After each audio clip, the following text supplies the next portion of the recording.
C'est la grande édition du soir. Mesdames, Messieurs, bonsoir. À la une ce soir, cette visite de courtoisie effectuée par la directrice générale de l'Agence de développement de l'UA NEPAD au Palais de la République, Madame Nandos Bekele Thomas, vient recueillir les conseils du président en exercice de l'Union africaine, dont elle salue l'engagement pour le continent, vous l'entendrez. Tabaski J-2 à découvrir ce soir l'ambiance dans les marchés à Tamba et Matam, bien approvisionnés en denrées, tissus, accessoires et autres astuces pour répondre à la demande des clients. Vous le verrez dans ce journal.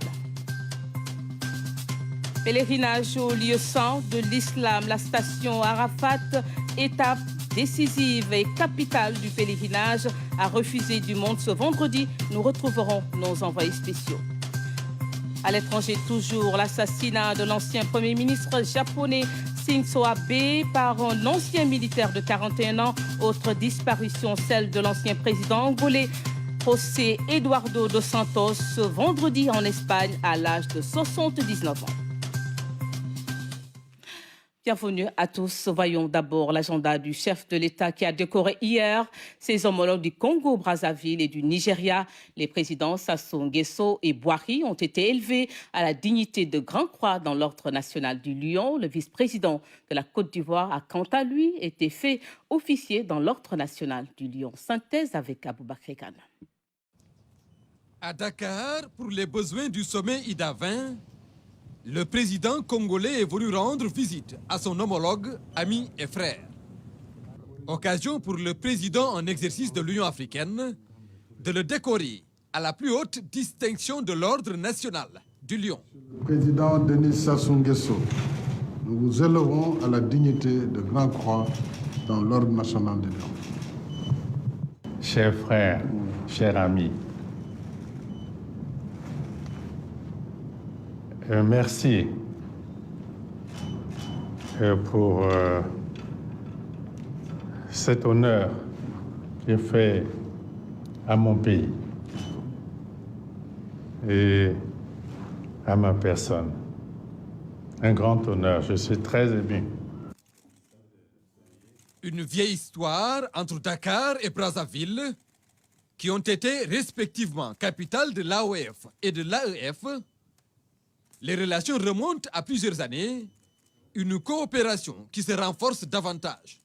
Nos deux peuples ont mené toutes les luttes ensemble. Et d'ailleurs, Brazzaville a été fondée par un explorateur français et d'origine italienne savoyard de Brazza, mais à ses côtés.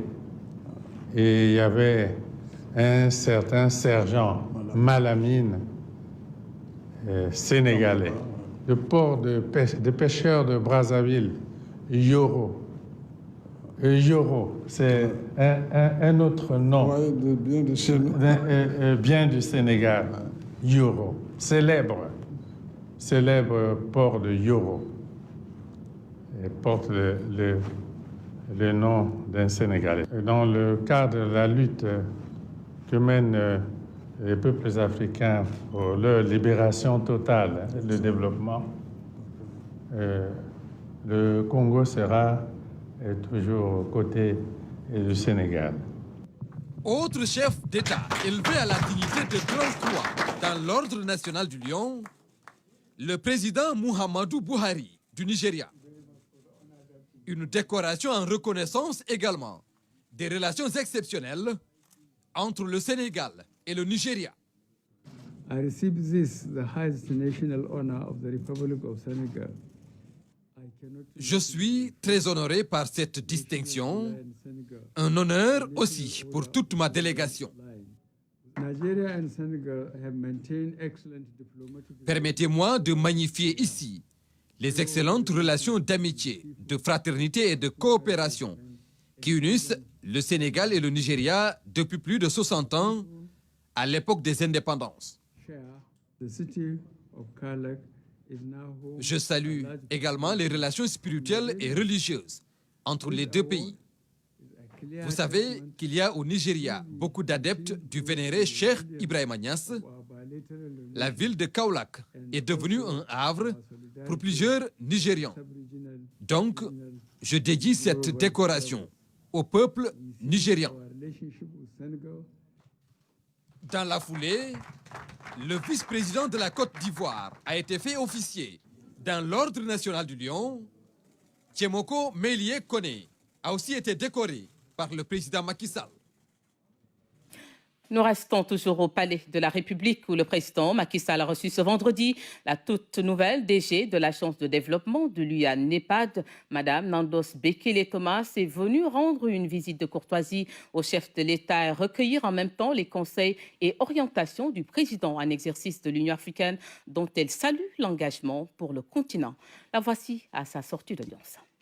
Je suis venue pour une visite courtoisie auprès du président de l'Union, qui est le président du Sénégal, mais qui est aussi le champion de beaucoup de choses, y compris l'infrastructure. Et notre discussion était pour avoir un partage d'informations, mais aussi de voir quelle est sa vision pour l'Afrique, pour l'UA-NEPAD, et comment on peut aller vite sur la mise en œuvre des programmes prioritaires de l'Union africaine, qui est contenu dans le cadre de la vision de l'Afrique de 2063. Donc c'est ça qui était l'objectif. D'ailleurs, j'ai pris l'opportunité de le remercier pour tout l'appui qu'il a accordé au niveau de l'Union africaine, mais aussi au niveau de UA-NEPAD, et surtout pour la progression économique et sociale au niveau de son pays propre, qui est devenu un modèle, disons, dans la sous-région, mais aussi en Afrique. Si vous voyez l'Express Train, c'est quelque chose qui est merveilleux. Une visite de courtoisie, mais avec beaucoup de contenu sur les aspects prioritaires de développement de continent. Comme vous savez, sa passion pour le continent est extraordinaire. Direction à présent matin pour parler de désenclavement. Les travaux de construction de la route du Dandé-Mayo sud et nord avancent à grands pas. Le ministre des Infrastructures a effectué une visite de terrain. La pose des premières couches de latérite est en cours. En attendant le reste des grands travaux prévus après l'hivernage, un investissement de plus de 150 milliards de nos francs, nous dit Ibrahima Pabidjetou. La route du Dandé-Mayo sud est la première étape de la visite du ministre des Infrastructures, des Transports terrestres et du désenclavement.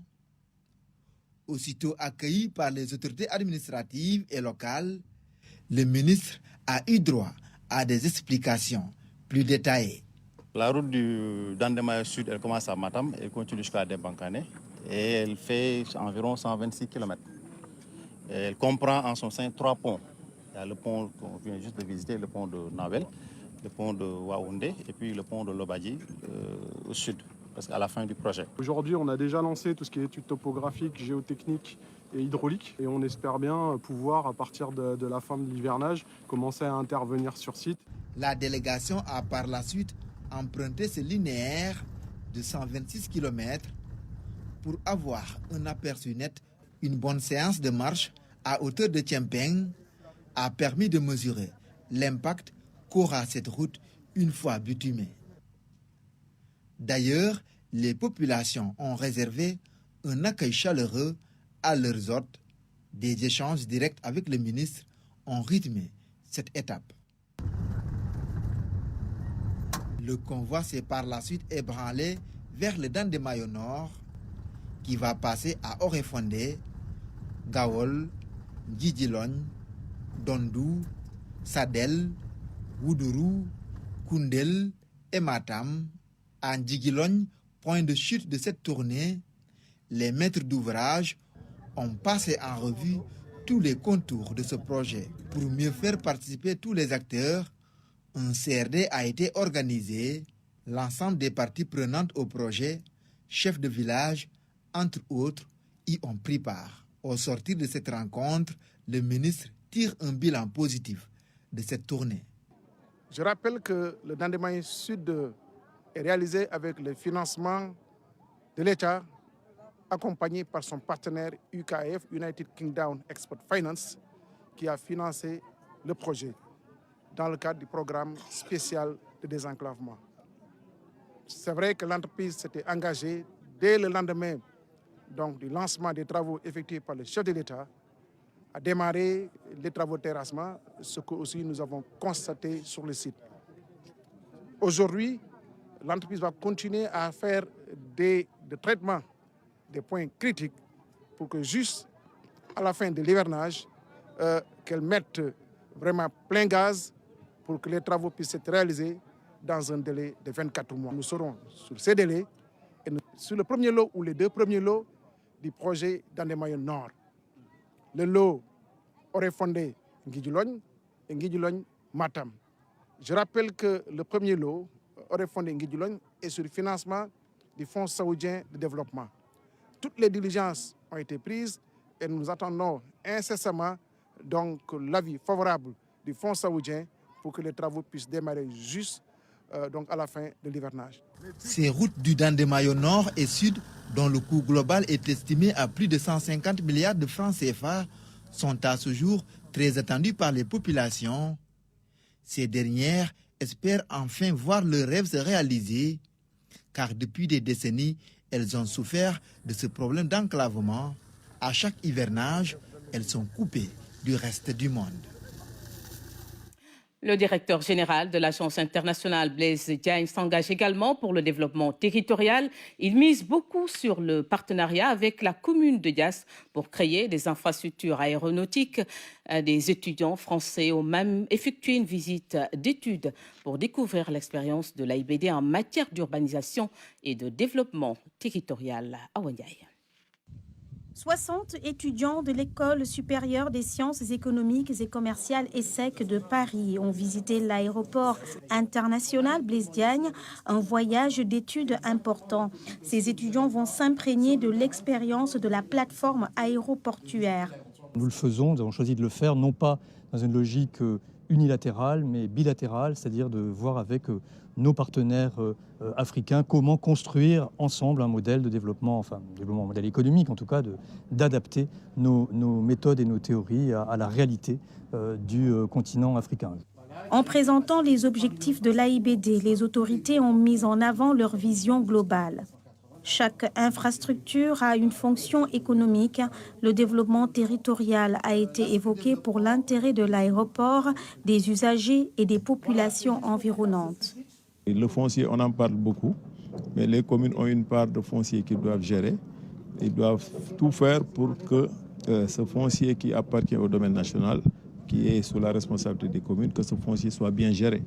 Cette visite des étudiants français affiche le rayonnement international de l'aéroport. C'est le quatrième pilier que le chef de l'État avait validé au cours de la stratégie du hub aérien, qui est le rayonnement et la diversification de AIBD à l'international qui vient de se concrétiser. Ce quatrième pilier, à partir d'aujourd'hui, par ESSEC, qui est une école reconnue. 15 projets phares de l'AIBD ont été présentés par le directeur général adjoint. La création d'un centre de maintenance aéronautique, d'une académie internationale des métiers de l'aviation et la construction d'un deuxième hangar de fret. La fusion entre l'AIBD et l'Agence des aéroports du Sénégal, la modernisation des aéroports régionaux montre le développement de l'aéroport. L'AIBD est donc une plateforme qui va augmenter sa compétitivité. Et dans un tout autre domaine, les journées portes ouvertes de l'Agropole Centre ont démarré. L'activité est la dernière étape dans le processus de structuration du projet. Le ministre de l'Industrie et son homologue en charge du suivi du PSE ont présidé la cérémonie de lancement. Des rencontres scientifiques sont aussi prévues, nous dit Claire Diop. Ces journées portes ouvertes de l'Agropole Centre ont permis un échange franc avec toutes les parties prenantes. Le projet veut créer un réseau d'infrastructures et de services permettant le développement d'un écosystème favorable à l'initiative privée dans les chaînes de valeur agro-industrielle, ce pour plus de valeur ajoutée. L'Agropole Centre, comme toutes les autres agropoles, se veut un outil de transformation structurelle de notre économie pour relever différents défis si chers à son Excellence le Président de la République, tels que l'atteinte à la souveraineté alimentaire. L'agropole centre se distingue cependant des autres agropoles en raison notamment de ses filières et produits dérivés qui cadrent parfaitement avec nos habitudes alimentaires et nutritionnelles. Et il s'agit ici de l'arachide, des céréales, du sel et des produits horticoles. Le processus de structuration déroulé par le Bureau opérationnel de suivi du PSE avance bien. Elle nous conforte dans notre conviction de la justesse de l'option de son Excellence, Monsieur le Président de la République, Macky Sall, de faire du Sénégal de la valorisation des ressources locales en général et agricoles en particulier le principal levier de développement afin de contribuer non seulement à l'amélioration des conditions de vie des populations, notamment les segments les plus vulnérables, mais aussi à l'autonomisation économique des acteurs du monde agricole. L'engagement des partenaires techniques et financiers pour la concrétisation de l'Agropole Centre est renouvelé. Il s'agit pour la coopération belge au Sénégal d'un projet unique et innovant. Et d'autres partenaires du Sénégal se sont également engagés, comme la Banque africaine de développement, ONUDI, et nous nous réjouissons particulièrement de la dynamique Team Europe qui s'est mise en place autour de ce projet. De l'avis des spécialistes, l'énorme potentialité de la zone d'intervention, à savoir Kaolack, Fatick, Kaffrine et Diourbel, reste encore sous-exploitée. Il est attendu de l'Agropole Centre dans les 5 prochaines années la transformation d'au moins de 3 400 000 tonnes d'arachide, 267 000 tonnes de céréales et 190 000 tonnes de sel, ce qui devra traduire une hausse de 3,3% des exportations et une réduction du déficit de la balance commerciale d'au moins de 5,2%. L'Agropole Centre, c'est aussi un potentiel de création d'emplois estimé à près de 27 000 emplois. Et ces journées portes ouvertes de l'Agropole Centre se déroulent pendant 3 jours. Au programme des panels scientifiques sur les problématiques liées au développement des 3 filières prioritaires, les opportunités d'affaires et d'emploi. Aux visiteurs, il est proposé une exposition de produits locaux, tout un savoir-faire en matière de transformation montré au grand public. Au sortir de ces rencontres, de fortes recommandations seront formulées pour une meilleure prise en charge des préoccupations des populations afin d'asseoir un développement local durable. Dans la vie de l'administration, la région de Kolda, un nouveau gouverneur, Sayer Ndao, vient d'être installé par le ministre de l'Intérieur. Il remplace à ce poste Ousmane Kane. Beaucoup de défis attendent le nouveau chef de l'exécutif régional qui compte travailler avec toutes les forces vives. Abdoulaye Singare. C'est sous la pluie que Sayer Ndao est accueilli à Kolda comme nouveau gouverneur. Il remplace à ce poste Ousmane Kane qui a passé plus de 6 ans dans la capitale du Fouladou. Je dois beaucoup plus qu'ils ne l'imaginent à mes collaborateurs de la gouvernance, aux préfets et aux sous-préfets, ainsi qu'aux chefs de service déconcentrés, sans lesquels rien n'est possible. Ensemble, nous avons conduit une politique d'intérêt général, rigoureuse, sans faiblesse et sans compromission. C'est ainsi que j'ai toujours conçu ma mission pour l'application impartiale des lois et la mise en place d'une administration proche et accessible, au fait de répondre à l'attente de nos concitoyens. Le nouveau chef de l'exécutif mesure l'ampleur de sa mission dans une région aux nombreuses priorités. Un défi s'impose à moi, car tout est priorité. Mais heureusement, tout n'est pas urgence. C'est pourquoi j'invite les préfets, les chefs de services régionaux, les partenaires au développement et les élus locaux à conjuguer nos efforts pour qu'ensemble nous puissions lever les obstacles et consolider les acquis afin de mettre à la disposition des usagers une administration de qualité apte à prendre en charge toutes leurs préoccupations. Kolda est une région carrefour. En plus de la sécurité et de la protection des forêts, le ministre de l'Intérieur invite le nouveau gouverneur à porter une attention particulière aux grands projets de l'État. Il s'agit, entre autres, de la reconstruction de l'aéroport de Kolda, la reconstruction de la route Kolda-Pata, la reconstruction de la route Kolda-Salikene, la mise en place de l'Agropole Sud, la construction de centres de santé de Médina Yoro-Fula et la construction de la route dite boucle du Fouladou. Pour Antoine Félix Diome, le maintien de l'autorité de l'État est aussi important et doit être constant.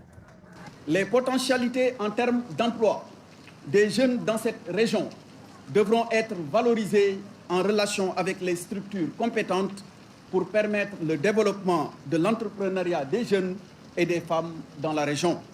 En somme, je vous engage, Monsieur le gouverneur, à être à l'écoute des populations, être garant du respect des lois et règlements. Et à ce titre, le gouverneur Kane l'a rappelé tout à l'heure, l'autorité de l'État que vous incarnez ne devra souffrir d'aucun reproche. Avant Kolda, Saher Ndao occupait le poste de gouverneur de Kédougou depuis 2020. Pèlerinage au lieu saint de l'islam, près d'un million de pèlerins ont rallié le mont Arafat ce vendredi. Ce rituel, le plus important du Hajj, est un moment important puisqu'il rappelle le dernier sermon du prophète, paix et salut sur lui. Les musulmans ont beaucoup prié pour la paix. Envoyés spéciaux à Arafat, El Hadji Fadel Fall et El Hadji Bachir Ba. Le jour d'Arafat, comme la montagne qui porte le même nom, est le point culminant du pèlerinage. Le prophète Mohammed, paix et salut sur lui, a dit que le Hajj, c'est Arafat. En ce jour, quiconque y est présent voit ses vœux exaucés et ses péchés effacés. Ils sont des milliers à marcher en direction du mont Arafat dès le début de l'après-midi. Sur la montagne, un nombre impressionnant de fidèles qui essaient de copier le prophète Mohammed, paix et salut sur lui. Ceux qui n'ont pas pu accéder à la montagne se sont contentés d'admirer et de prier à distance. Pour de nombreux croyants, la paix est en tête de liste. D'abord la paix au sein des familles, la paix au Sénégal et la paix dans le monde entier. Prier pour la paix dans le monde d'abord et surtout dans notre cher pays, le Sénégal. Nous avons d'abord prié pour nous-mêmes. Nous avons prié pour nos familles respectives. Nous avons prié pour nos collègues de travail. Nous avons prié pour nos voisins, nos amis. Mais nous avons prié également pour tout le peuple sénégalais. Nous avons prié pour le peuple sénégalais à la tête duquel M. Macky Sall, le président de la République du Sénégal. La paix revient dans le monde entier. On a prié partout vraiment, et surtout le Sénégal aussi. Et aussi on a prié tout Fouta, alhamdulillah, et précisément à Ourossogui aussi. Que le bon Dieu veut vraiment une satisfaction totale sur tout le monde entier. Nous avons prié pour le pays. Nous avons prié pour tous nos parents à ce jour mémorable. En ce jour de Arafat, un jour de vendredi. Une consécration pour nous tous. On a prié, on a été au niveau de la pierre Arafat. On a invoqué Allah subhanahu wa ta'ala qui nous accorde tout ce que nous voulons et qui nous accorde la paix. Arafat coïncide cette année avec un vendredi, chose rare et qui rend ce jour encore plus intéressant. C'est une chance d'avoir pu participer, à assister à Arafat qui coïncide avec le jour du vendredi. Et on nous a dit aussi que le prophète a participé à Arafat un jour de vendredi. Après la station d'Arafat, les fidèles vont se rendre à Mousdalifa. Sur place, ils vont recueillir des pierres qui serviront à lapider Satan. Retour chez nous pour parler de la Tabaski à J-2. Nous nous rendons ce soir à Matam pour voir comment justement se prépare la fête entre les prix de l'oignon et de la pomme de terre en hausse. Certains consommateurs se désolent de la flambée des prix. Par contre, côté habillement et autres accessoires, le marché est en pleine effervescence, nous dit Fatima Tabanelba. Au Lumo de Nabadji Siwol, le marché est plutôt bien approvisionné en oignons locaux. Des camions déchargent à chaque instant des tonnes et des tonnes de ce condiment de grande consommation utilisé pour accompagner la viande de mouton. Si l'approvisionnement est jugé satisfaisant, il n'en demeure pas moins que cette denrée reste hors de portée de beaucoup de consommateurs aux revenus moyens.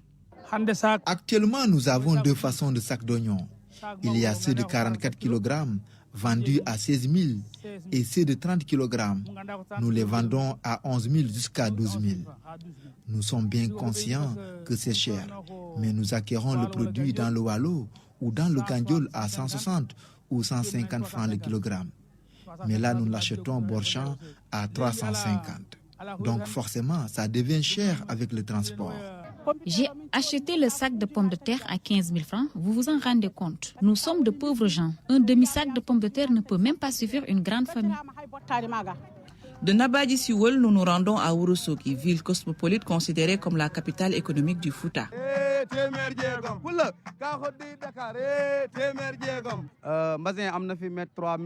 Nous vendons des basins de qualité comme le Swiss Gold qui est très tendance et qui n'a rien à envier au Jasner qui coûte 12 000. Et nous le vendons à 5 000 francs le mètre.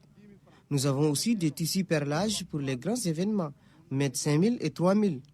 Nous vendons aussi des tissus en coton comme voile coton et voile brodé. Il fait très chaud au Fouta. Les tissus en coton sont très prisés par les femmes et ça ne coûte pas cher. Les temps sont vraiment durs, surtout pour nous les mères de famille. Imagine quand tu as une famille nombreuse, tu ne peux pas acheter pour tout le monde. Mais les tissus ne sont pas du tout abordables. À l'instar de Mam Tierno, Cher Samb, lui, vient de Ngaye Mékhé, dans la région de Thiès, pour écouler ses articles ici à Ourossogui. Le Ngaïquin, comme il aime si bien s'enorgueillir, est devenu une véritable marque de fabrique. Je viens de Ngaye Mékhé pour vendre des chaussures de qualité fabriquées ici. Nous avons des babouches, des nu-pieds, des claquettes et des sandales de très bonne qualité. Toutes sortes de chaussures et les prix sont très abordables. Ça peut aller de 9 000 à 5 000 francs. Et franchement, en cette veille de Tabaski, les affaires marchent plutôt bien. À Ourossogui, les affaires marchent plutôt bien. Tout s'y vend, tout s'y achète. Les gens viennent de partout pour faire leur commerce. Je suis de la région de Diourbel. Je vends ici des chaussures. Les prix varient de 5 000 à 7 000 francs. Je viens de Vélingara. Je suis à Ourossogui pour prendre des accessoires de femmes, des chaînes, boucles d'oreilles et autres. 2 000, 3 000, 5 000. Une belle mise est aussi assortie d'accessoires pour l'agrémenter. Des bracelets, des boucles d'oreilles, des colliers sont proposés aux acheteurs en cette période de fête. Nous sommes chez Yaya Mbow, l'un des bijoutiers les plus réputés de Matam. Nous fabriquons toutes sortes de bijoux, des colliers, des bracelets et autres. Tout ce qui est bijoux est fabriqué ici. Les jeunes Wailoubé ou bijoutiers en poulard travaillent le métal précieux avec soin et passion. Ils peuvent le fondre, le laminer, l'étirer et le polir pour façonner la création d'un bijou sur mesure. Et en cette veille de fête, ils ne se plaignent pas. C'est un métier qui génère beaucoup d'argent vraiment. Et le travail est très intéressant, surtout durant les fêtes comme l'approche de la Tabaski. Les affaires marchent très bien en ce moment. Les clients viennent et nous ne nous plaignons pas. Et pour la Tabaski, les clients viennent de partout. À quelques jours de la fête de l'Eid el-Kébir, les marchés de Matam baignent dans une ambiance festive. Chaque père de famille essaie de faire de son mieux pour satisfaire sa famille. Un bon mouton, de beaux habits et de belles parures annoncent forcément une belle fête. À Tambacounda, fait notoire cette année, les brodés, basins Diesner et tissus perlage inondent le marché. Les coupons-tout, très connus dans la zone, sont introuvables cette année. Constat dans ce reportage de Djordjan. D'habitude, ce sont les basins teintés, encore appelés tubes, qui se vendaient le plus en veille de fête au marché central de Tambacounda. Cette année, avec la fermeture des frontières entre le Sénégal et le Mali, ces tissus ont cédé leur place aux basins Magnum Gold, aux brodés Pirha et autres tissus, perlage. On a tardé à ouvrir les frontières. Du coup, cette année, on a plus vendu les autres tissus que les tubes. Pour le bassin Jasner, les prix varient selon la qualité du produit. Tissu aussi, les prix varient, le mètre, les riches là, les prix varient entre 12 000, 6 000 ou 5 000 et 3 000 et 2 000, jusqu'à 2 000. Même 1 000 francs, il y en a. Même 1 000 francs, il y en a. Depuis quelque temps, certaines jeunes filles et même des dames ont jeté leur dévolu sur les voiles et les bonnets préfabriqués, encore appelés moussors. Je vends des voiles mousseline à 2 000 francs. Pour les moussors préfabriqués, le prix varie entre 3 500 et 4 500. Ce que vous voyez ici, ce sont mes créations. mousseline simple mi ngi jar 2000 francs. Tchernoba, la vingtaine révolue, commerçant, en cette veille de fête, il a confié sa boutique pour venir se consacrer essentiellement au tatouage, au make-up, à la pose des cils et des ongles. Aussi damay jaay tissu aussi quoi. En période de fête, c'est ce qui marche le plus. Parfois, tu peux gagner 20 à 30 000 francs la journée. Tu peux même avoir plus. 30 000, des fois 20 000, des fois da koy ëpp sax. Tatouage rouge noir dafa am rouge kese am. Il y a deux façons de tatouage, rouge, noir et noir simple. Pour le noir, le prix varie entre 500 et 750 francs. Si c'est le rouge, c'est 1000 francs. Pour la peau cils, le prix est fixé à 2000 francs CFA. À Tambacounda, on se prépare pour célébrer la fête de Tabaski. C'est cette ambiance festive qui règne au marché central, dans les salons de coiffure, de couture et dans certaines grandes artères avec le commerce du bétail. À suite des opérations cash-transfert à Saint-Louis, plus de 2 milliards ont été distribués. Dans la commune de Saint-Louis, plus de 3000 ménages ont reçu des messages de transfert d'argent. La cérémonie a été présidée par le ministre en charge du développement communautaire. Plus de précisions avec Amélie Diop. Dans le cadre des opérations de cash-transfert, la région de Saint-Louis va recevoir 2 milliards 115 millions de francs CFA. Chaque ménage vulnérable inscrit dans le registre national unique va recevoir 80 000 francs pour faire face aux difficultés liées à la pandémie Covid-19. Manam wara jël ñu nekk ci registre national unique mu jox leen xobet. Le président de la République a donné de l'argent cash aux familles qui en ont le plus besoin. Cela prouve encore une fois sa générosité. Yaakaar naa ne ku mel noonu kenn ëpp ko yërmande ci àdduna bi mënu wax sax Sénégal waaye ci àdduna bi. À l'échelle du pays, 43 milliards de francs CFA ont été mobilisés pour soulager plus de 542 000 ménages. Le président de la République, par sa générosité exemplaire, a bien voulu, dans le cadre de cette importante opération, accorder à la région de Saint-Louis une enveloppe de 2 milliards 515 millions de francs CFA. Cette enveloppe globale sera répartie aux différents départements de la région. Par ailleurs, il me plaît également de souligner qu'un montant de 313 millions est dédié à la commune de Saint-Louis qui regroupe 3 919 ménages du registre national unique. À travers ces opérations de cash-transfert, le Sénégal rejoint le cercle des pays hors OCDE qui ont fait des transferts ciblés comme l'Argentine, le Brésil et les Philippines. Passation des charges à la tête de la BCEAO, Thiemoko Meïlé Koné, nommé vice-président de la République de la Côte d'Ivoire, a passé le témoin à son compatriote Jean-Claude Cassibrou. Le nouveau gouverneur de la Banque centrale a prêté serment devant le président du Conseil des ministres de l'UEMOA, Assani Yaya, ministre de l'économie et des finances du Togo. C'était ce matin à Dakar.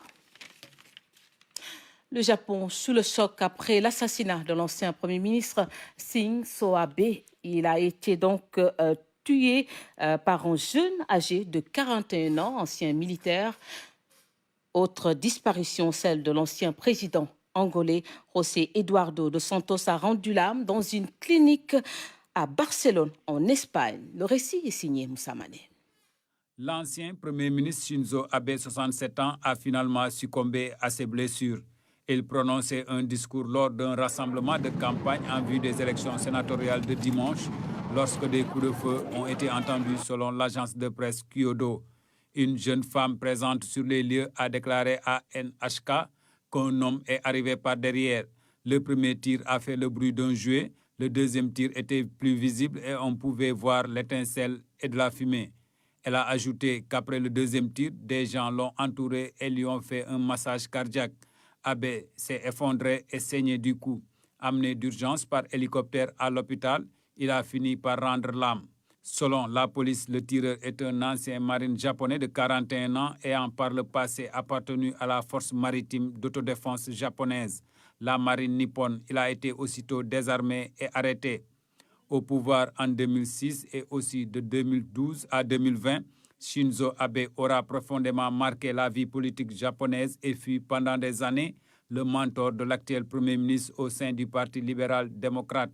Il a battu des records de longévité à la tête de son pays dont il a profondément marqué la vie politique. Fumio Kishida, l'actuel Premier ministre très ému, qualifie cet acte de barbare. Il présente ses sincères condoléances et prie pour que son âme repose en paix. Les réactions internationales affluent.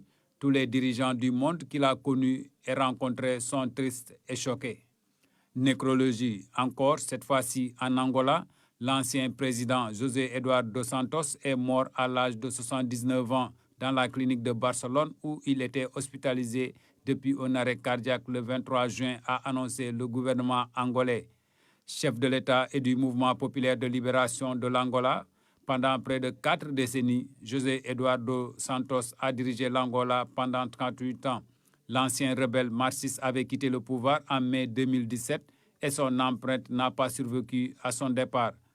Dans un dernier discours prononcé le 8 septembre 2018, l'ancien chef de l'État angolais José Eduardo dos Santos avait dit assumer ses erreurs passées sans toutefois préciser lesquelles.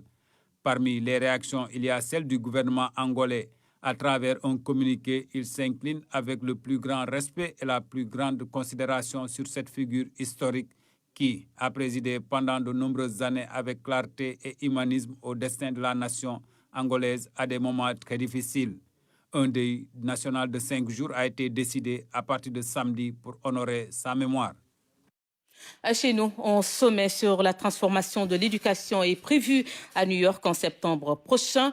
En prélude donc à cette rencontre, le ministre de l'Éducation nationale a lancé ce jeudi les travaux sur les consultations nationales pour préparer donc justement la contribution du Sénégal à cette rencontre. Pape Kolingom. Cette rencontre sur les consultations nationales fait suite au pré-sommet sur la transformation de l'éducation tenu les 28, 29 et 30 juin dernier.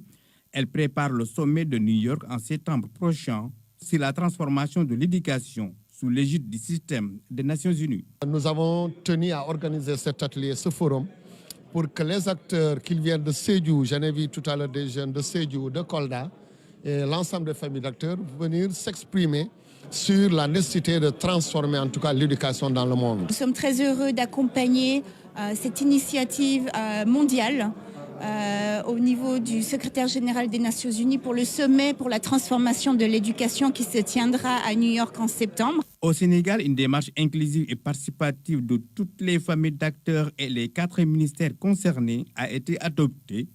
Ceci pour une meilleure implication de tous les segments de la société. Pour la transformation de l'éducation, j'aimerais qu'on revoie le programme des élèves parce qu'il y a trop de choses qui sont inutiles et qui figurent sur le programme. En tout cas, pour nous, en tant que mouvement syndical, il ne s'agira pour nous de dire quels sont, à notre avis, les maux réels dont souffre notre système. Faire des propositions concrètes allant dans le sens de fournir des éléments, des données essentielles sur le développement de l'éducation, notamment pour ce qui concerne les enseignants, ce qui concerne l'éducation inclusive, pour l'atteinte normalement de l'objectif pour le développement durable.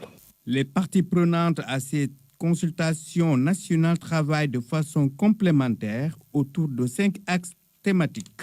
Une rencontre d'échange, de concertation, une rencontre avec des acteurs qui connaissent le secteur et qui se projettent à l'avenir avec des thèmes définis, vraiment qui couvrent tous les domaines qui vont vraiment dans le domaine de l'éducation. Et on ne peut plus maintenant parler de l'éducation en se disant que nous allons seulement travailler entre 4 murs. Non, c'est un autre monde, un monde nouveau. Nous allons anticiper. Nous savons que le capital humain est la solution. C'est une des solutions pour donc qu'on puisse avoir un monde sûr, un monde de paix, un monde où on pourra vivre dans d'excellentes conditions. Au sortir de ces consultations, il est attendu de fortes recommandations et propositions qui vont servir de rapport et de déclaration pays que le Sénégal doit déposer au secrétariat du sommet au plus tard le 10 août. Sommet lors duquel le chef de l'État, Macky Sall, va porter la voix du Sénégal et de l'Afrique.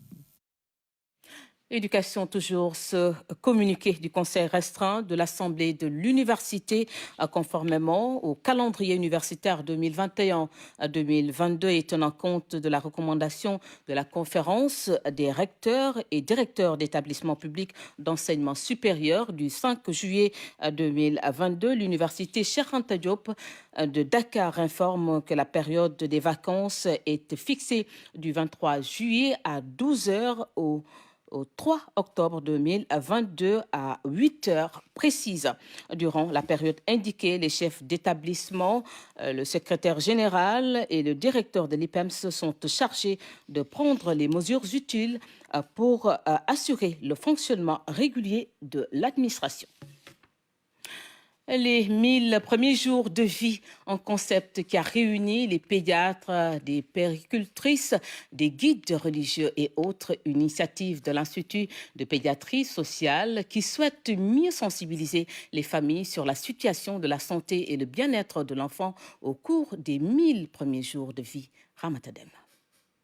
Les 1000 premiers jours de vie, une période qui va de la conception jusqu'à la fin de la deuxième année de vie. Une période de grande vulnérabilité vu la fragilité naturelle de l'enfant. Une étape très importante pour préparer l'avenir de l'enfant qui doit et peut vivre en bonne santé. C'est un concept assez nouveau, mais qui revêt une importance capitale. Parce que quand on parle de 1000 premiers jours, on dit c'est de la naissance, c'est de la conception jusqu'à la fin de la deuxième année de vie. Actuellement, la science a démontré que pratiquement l'investissement durant ces 1000 premiers jours en fait, conditionne la santé et le bien-être de l'enfant à l'âge adulte. D'où l'importance d'investir depuis la grossesse, mais surtout aussi dans les 2 premières années de vie. Les 1000 premiers jours de vie est une étape cruciale pour l'avenir de l'enfant et les parents ont un rôle très important à y jouer par des gestes et comportements adéquats. Quand on voit à l'intérieur, du point de vue des neurones, c'est encore plus impressionnant parce que les connexions nerveuses vont s'établir à une vitesse extrêmement rapide durant ces années. Et on sait qu'il y a une corrélation forte entre l'intelligence et ces connexions nerveuses. Ces connexions nerveuses, justement, vont dépendre de l'alimentation, c'est très important, mais aussi de la stimulation. La stimulation, c'est très important pour que le cerveau, notamment les connexions nerveuses, se fassent de façon correcte. Donc il faut stimuler les enfants, il faut jouer avec eux, il faut les caresser, faire des chansons pour eux, etc. Tout ceci va contribuer au développement du système nerveux de l'enfant, les rendre intelligents notamment. Cette journée d'information et de sensibilisation sur l'importance des 1000 premiers jours de vie est un moyen de réunir tous les acteurs concernés pour bâtir ensemble un avenir brillant pour les générations futures. Et pour terminer, le Centre des œuvres universitaires fête ses agents admis à faire valoir leurs droits à une pension de retraite. Ils sont honorés après des dizaines d'années au service de l'université. Le directeur du COUD a présidé la cérémonie. Compte rendu, Maman Moussaïan. L'objectif de la cérémonie est de passer un moment convivial, riche en émotions et de laisser de bons souvenirs aux retraités. Objectif atteint au regard des témoignages et de la ferveur des discours prononcés à l'occasion. Votre expérience professionnelle, vos qualités humaines, votre sérieux, votre rigueur et votre sens de l'excellence pour le bien-être de l'étudiant vont nous manquer. Retenez que c'est grâce à votre investissement, votre engagement et votre dévouement que notre institution peut se targuer d'être aujourd'hui une structure phare en Afrique en matière de gestion des œuvres sociales.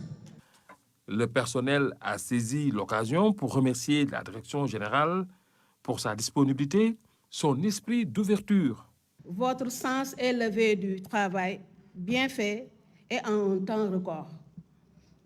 Votre politique sociale répond à la double exigence, promouvoir l'esprit de partage et le soutien aux plus vulnérables d'entre nous. C'est fort de cela avec l'appui des preuves comme le recrutement des temporaires qui ont totalisé 17 à 27 ans de contractuels. 221 agents partent ainsi à la retraite après des dizaines d'années. Ils sont de tous les départements, services et secteurs du COUD. Durant votre carrière, vous avez fait preuve de savoir-faire et non de savoir-dire. Il y a une différence. Durant votre cursus, vous vous êtes considérés comme des représentants de l'État au sein du campus social. Mais vous aviez choisi certainement le juste milieu. Et pour avoir servi des générations d'étudiants depuis des décennies, vous doivent respect et considération. La cérémonie s'est déroulée dans une bonne ambiance. Après la remise de cadeaux et des témoignages poignants, les nouveaux retraités se sont retirés en compagnie de leurs familles venues nombreuses prendre part à cette fête de l'université. Fin de ce journal. Merci de votre fidélité. Excellente soirée à tous.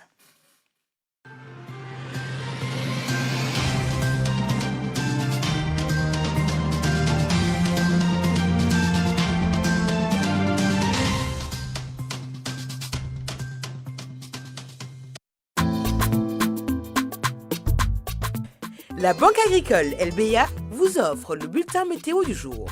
La Banque agricole, experte et ouverte.